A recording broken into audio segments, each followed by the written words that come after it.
అలా ఒక్కటే మీకు విజ్ఞప్తి చేస్తా ఉన్నా, సిస్టమ్ లో కోవిడ్ సిస్టమ్ పోయినప్పుడు మన పార్టీ బాగుపడుతుందని చెప్పి సందర్భంగా తెలియజేస్తాం. ఈ కోవిడ్ సిస్టమ్ ను బీఆర్ఎస్ వాళ్ళ దగ్గర, బీజేపీ వాళ్ళ దగ్గర డబ్బులు మస్తు అయిపోయినాయి. వాళ్ళు సెంట్రల్ లో రూల్ చేసిండ్రు, వీళ్ళు రాష్ట్రంలో రూల్ చేసిండ్రు. మనం ఇవాళ రూలింగ్లు ఉన్నా ఒక కార్యకర్త దగ్గర పైసలు లేవు. ఇది వాస్తవమా కాదా? చాలా ఘోరమైన పరిస్థితి. మళ్ళా ఇప్పుడు కూడా రేపు లోకల్ బాడీస్ లో బీఆర్ఎస్ వాళ్ళు కానీ బీజేపీ వాళ్ళు కానీ కొరడానికి ప్రయత్నం చేస్తారు. మనం ఇది మీ భవిష్యత్తు.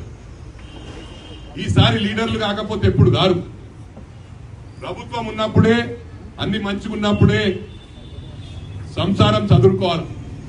లేకపోతే నష్టపోయేది మీరు, నా గర్కా నా ఘాట్కా అవుతారు. మీరు హార్డ్ వర్క్ చేయండి.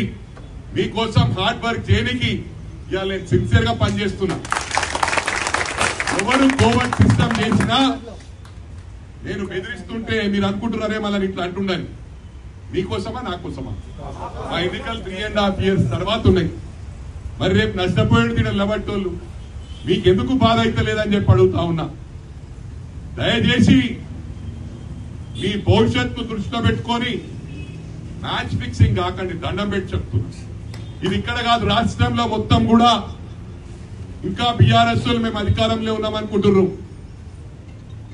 ఈ లీడర్లకు ఒక్కొక్కరు నీళ్లు దాయిపోయాలని చెప్పి మీకు విజ్ఞప్తి చేస్తాము.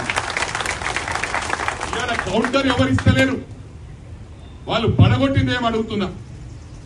ఇవాళ చిన్నదేమనైనా పంజాబ్ ఇనాగ్రేషన్ కూడా కేటీఆర్ హరీష్ రావు పోతున్నారు. గతంలో గేట్ లో పట్టి రానియలేరు.